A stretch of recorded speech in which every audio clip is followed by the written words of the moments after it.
Welcome to my channel. Kavya రాజ్ల ప్లాన్తో సంతోషంలో దుగ్గిరాల కుటుంబం.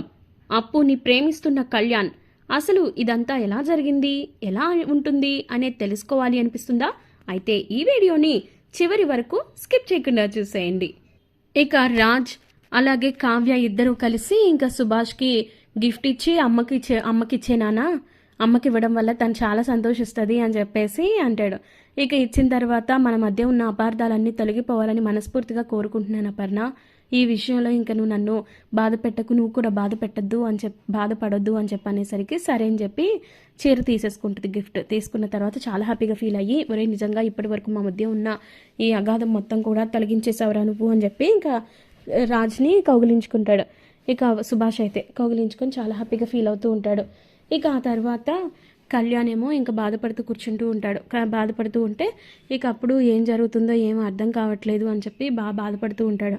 పడుతుంటే ఇంకా అప్పుడు దానిలక్ష్మి ప్రకాశం ఇద్దరు కూడా వచ్చి, ఒరే నువ్వు ఇలా ఎందుకురా ఉంటున్నావు, నువ్వు ఏ తప్పు చేయలేదు కదా, మరి నువ్వెందుకు బాధపడుతున్నావు, తప్పు చేసిన వాళ్ళందరూ సంతోషంగానే ఉంటున్నారు, నువ్వు మాత్రం ఇలా బాధపడుతుంటే మేము చూడలేకపోతున్నాం రా, నువ్వు ఏం చేయాలనుకుంటే చెయ్యి, నువ్వు వెళ్ళాలి అనుకుంటే ఆఫీస్కి వెళ్ళు, లేదు కవితలు రాసుకుంటానంటే కవితలు రాసుకో, లేదు ఇంకేదైనా చేస్తాను అంటే ఇంకేదైనా చెయ్యి, అంతేగాని నువ్వు ఇలా మౌనంగా ఇంకా నీలో నువ్వే బాధపడుతూ కూర్చుంటే నేను తట్టుకోలేకపోతున్నాను రా, మాకు కనీసం మనశ్శాంతి కూడా లేదు అని చెప్పి అనేసరికి, ఏమో అమ్మ మళ్ళీ మామూలు మనిషిని అవుతానని నాకు అస్సలు అనిపించట్లేదు అని చెప్పేసి అంటూ ఉంటాడు. ఇక అలా అన్న తర్వాత సరే ఇంకా వీళ్ళు కూడా ఇంత బాధపడుతున్నారు కదా, నేను ఇంత బాధపడి ఏం సాధిస్తాను, అయినా ఆ రాక్షసి తప్పు చేస్తే నేను ఎందుకు బాధపడాలి, చేయని తప్పుకి ఇప్పటికే చాలా పెద్ద శిక్షని అనుభవించాను, దానిలాంటి దాన్ని ప్రేమించి చాలా పెద్ద తప్పు చేశాను, ఇక అసలుకి తన మొహం గురించి కూడా ఆలోచించకూడదని చెప్పేసి తనలో తానే అనుకుంటూ ఉంటాడు. ఇక ఆ రోజే ఇంకా రాజ్ ఇంకా కావ్య ఇద్దరు కూడా గ్రాండ్గా పార్టీలాగా అరేంజ్ చేస్తారు సుభాష్కి ఇంకా అపర్ణ పెళ్లి రోజు కావడంతో. ఇక అపర్ణ కూడా పెళ్లి సారీ కట్టుకొని వచ్చింది, చాలా హ్యాపీగా ఫీల్ అవుతూ ఉంటారు అందరూ కూడా. ఇక అలా గేమ్స్ స్టార్ట్ చేస్తారు. గేమ్స్ స్టార్ట్ చేసిన తర్వాత కళ్యాణ్ ఏడి అని చెప్పి రాజు అడుగుతాడు కావ్యని. నేను తీసుకొస్తానండి, మీరేం వర్రీ కావద్దు, ముందు వీళ్ళందరినీ కూడా గ్యాదర్ చేయండి అని చెప్పి అన్న తర్వాత సరే అని చెప్పి రాజేమో ఆ పనుల్లో ఉంటాడు. ఇక స్వప్న కూడా కూల్ డ్రింక్స్ ఇంకా స్నాక్స్ అన్నీ ప్రిపేర్ చేస్తూ ఉంటుంది, అన్నీ సెట్ చేసి బౌల్లో.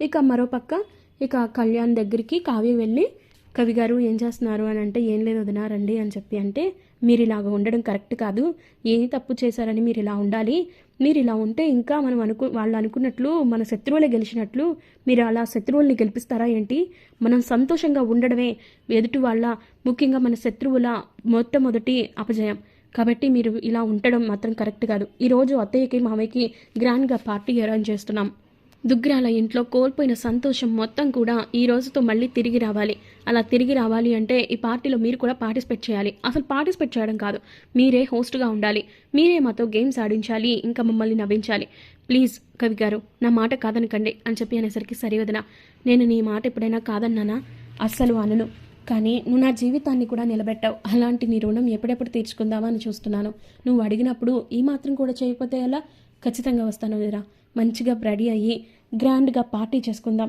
నిజమే మీరు అన్నట్లుగా మనమేం తప్పు చేశామని, నేను ఏ తప్పు చేయలేదు, నేను ఎప్పుడూ కూడా ఒకళ్ళ సంతోషాన్నే కోరుకున్నాను, ఒకళ్ళు ప్రశాంతంగా ఉండాలని ఆశపడ్డాను, అలాంటప్పుడు నేనే తప్పు చేయకుండా నేను ఎందుకు బాధపడాలి, నేనేం బాధపడట్లేదు వదినా, ఖచ్చితంగా నేను మీరు అనుకున్నట్టే చేస్తాను అని చెప్పేసి ఇంకా 4 రేంజ్లో రెడీ అవుతాడు. ఇక ఫుల్గా చక్కగా రెడీ అయిపోయి ఇంకా బయటకు వస్తే అందరూ కూడా రెడీ అయిపోయి హాల్లో కూర్చుంటారు. Yes hello hello mic testing 1 2 3. ఇక దుగ్గిరాల ఇంట్లో ఒక గ్రాండ్ ఈవెంట్ అయితే జరగబోతోంది. ఈరోజు మనందరం కూడా గ్యాదర్ అయ్యి ఇక రకరకాల గేమ్స్ రకరకాల పాటలు అన్నీ పాడుకొని ఆడుకొని ఎంజాయ్ చేద్దాం, ఏమంటారు అని చెప్పి అనగానే ఇక కళ్యాణ్ అంత హ్యాపీగా మాట్లాడడం, అంత సంతోషంగా వచ్చి యాక్టివ్గా ఇలా పార్టీని హోస్ట్ చేయడం చూసిన అపర్ణ ఇంకా సుభాష్, దానిలక్ష్మి, ప్రకాశం వీళ్ళందరూ కూడా చాలా హ్యాపీగా ఫీల్ అవుతూ ఉంటారు. అలా హ్యాపీగా ఫీల్ అయ్యేసరికి ఇంకా చాలా సంతోషిస్తుంది.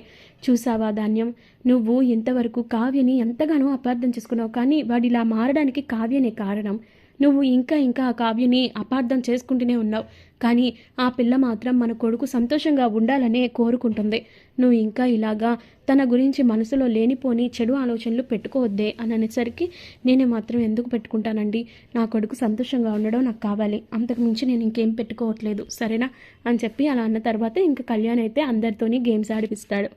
ఇక అలా హ్యాపీగా అందరూ కూడా గేమ్స్ ఆడుకున్న తర్వాత ఇంకా కళ్యాణ్ అయితే సడన్గా స్ట్రక్ అయిపోతాడు. ఎందుకంటే అక్కడ అప్పు ఉన్నట్లు కనిపిస్తూ ఉంటుంది.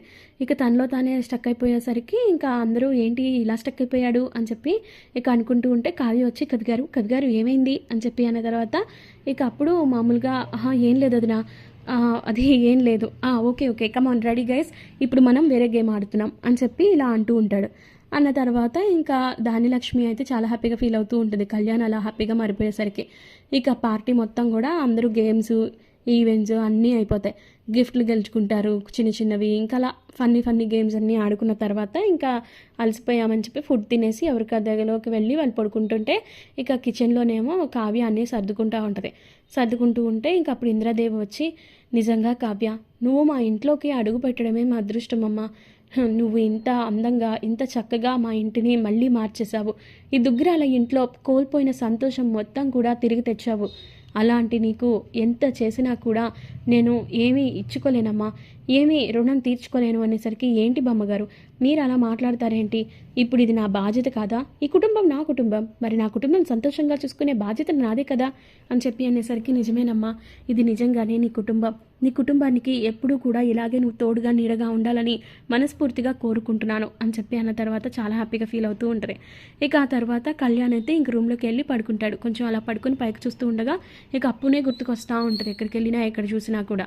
ఇక మరోపక్క అప్పు ఏమో ఇంకా, నాన్న అమ్మ నేను ఇక్కడే ఇలాగే ఉంటే మీరిద్దరు బాధపడుతున్నారు, నేనైతే నా ప్రయత్నాలు నేను చేస్తాను, మళ్ళీ పోలీస్ జాబ్కి నేను మళ్ళీ అప్లై చేసుకుంటాను, మళ్ళీ ఎగ్జామ్ రాస్తాను, మళ్ళీ ట్రైనింగ్ తీసుకుంటాను, ఈసారి ఈ లంచం ఇచ్చే ప్రాసెస్ ఏమీ లేకుండా ఎలా అయినా సరే నిజాయితీగా నేను ఇంకా పోలీస్ జాబ్ని సాధించుకుంటాను, అప్పటి వరకు నేను ఇంటికి తిరిగి రాను, మీరు ఇలాగే బాధపడి నా పెళ్లి గురించి ఆలోచించాల్సిన అవసరం లేదు, కాబట్టి మీరు ప్రశాంతంగా ఉండి నన్ను ప్రశాంతంగా ఉండనివ్వండి, నేను ఖచ్చితంగా అప్పుడప్పుడు ఫోన్ చేస్తూ ఉంటాను, నాన్న అమ్మని జాగ్రత్తగా చూసుకో, నువ్వు కూడా జాగ్రత్త అని చెప్పేసి వెళ్ళిపోద్ది. వెళ్ళిపోయిన తర్వాత ఇక కనకం అయితే బాధపడుతూ, ఇంకా బాధపడే ప్రయోజనం లేదు, అది అనుకున్నది సాధించడానికి వెళ్తుంది కాబట్టి అది అనుకున్నది సాధించాలని మనస్ఫూర్తిగా కోరుకుంటాను అని చెప్పేసి ఇక అలా అనుకుంటూ ఉంటాడు. అనుకుంటూ ఉంటే ఇంకా అప్పుకి మరోపక్క కళ్యాణ్ ఏమో అప్పుకి ఫోన్ చేస్తాడు. ఫోన్ చేస్తే ఫోన్ స్విచ్ ఆఫ్ వస్తుంది. ఇదేంటి ఫోన్ స్విచ్ ఆఫ్ వస్తుంది, ఏమై ఉంటుంది అని చెప్పేసి తనలో తానే గింజుకుంటూ ఉంటాడు. ఇక మరోపక్క కనకమేమో కావ్యకి ఫోన్ చేసి, అమ్మ ఇలాగా అది ఊరెళ్ళిపోయిందే, నాకు ఏం చేయాలో అర్థం కావట్లేదు అని చెప్పి అంటే, అమ్మ నువ్వు ఎందుకమ్మా బాధపడుతున్నావు, నువ్వు బాధపడి దాన్ని బాధపెడుతున్నావు, నువ్వు ఇంకా ఆలోచించడం మానేసే, అది చెప్పింది కదా ఎలా అయినా సరే పోలీస్ అయి తిరిగి వస్తానని, అది పట్టుదలగా ఉండే మనిషి, ఖచ్చితంగా పోలీస్ అయి తిరిగి వస్తుంది అని చెప్పి అనేసరికి ఇంకా అలా తనలో తానే ఇంకా అలా ఫీల్ అవుతూ ఉంటారు ఇద్దరు కూడా. ఇక ఫోన్ పెట్టేసిన తర్వాత కావ్య కిచెన్లో వర్క్ చేసుకుంటుంటే ఇంకా అసలు ఏమై ఉంటుంది, ఎందుకు ఫోన్ స్విచ్ ఆఫ్ అయ్యింది, మళ్ళీ నేను ఇప్పుడు ఆంటీకి తెలిసి చేస్తే ఖచ్చితంగా ఆవిడ ఇంకా గొడవ పడిద్ది, వదినతో చేపిద్దామని చెప్పేసి కిచెన్లోకి వస్తాడు. వదిన నీతో ఒక విషయం మాట్లాడాలి అంటే, చెప్పయ్యా ఏంటి విషయం అంటే, అప్పు ఫోను స్విచ్ ఆఫ్ వస్తుంది వదిన, ఏమైంది ఏమైనా తెలుసా నీకు అంటే, అవునయ్యా అది మళ్ళీ పోలీసు జాబ్ని అప్లై చేసుకోవడానికి వెళ్ళింది, ఈసారి హాస్టల్లోనే ఉండి చదువుకుంటుందంట, ఇలా ఇంట్లో ఉంటే అమ్మ నాన్న బాధపడుతున్నారు కదా అందుకే డిస్టర్బ్ అయిపోతుంది, ఈసారి ఎలా అయినా సరే జాబ్ తెచ్చుకోవడానికి కంకణం కట్టుకుంది, అది అనుకున్నది సాధించిద్దిలే అని చెప్పేసి అంటది. దాంతో ఇంకా రాజు అయితే ఇంకా కళ్యాణ్ అయితే ఫీల్ అవుతూ ఉంటాడు.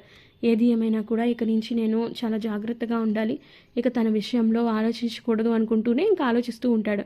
ఇక అలా కళ్యాణ్ అయితే అప్పుని ప్రేమిస్తూ ఉంటాడు. ఇక రాబోయే కథలో ఖచ్చితంగా ఇలాగే జరుగుతుంది.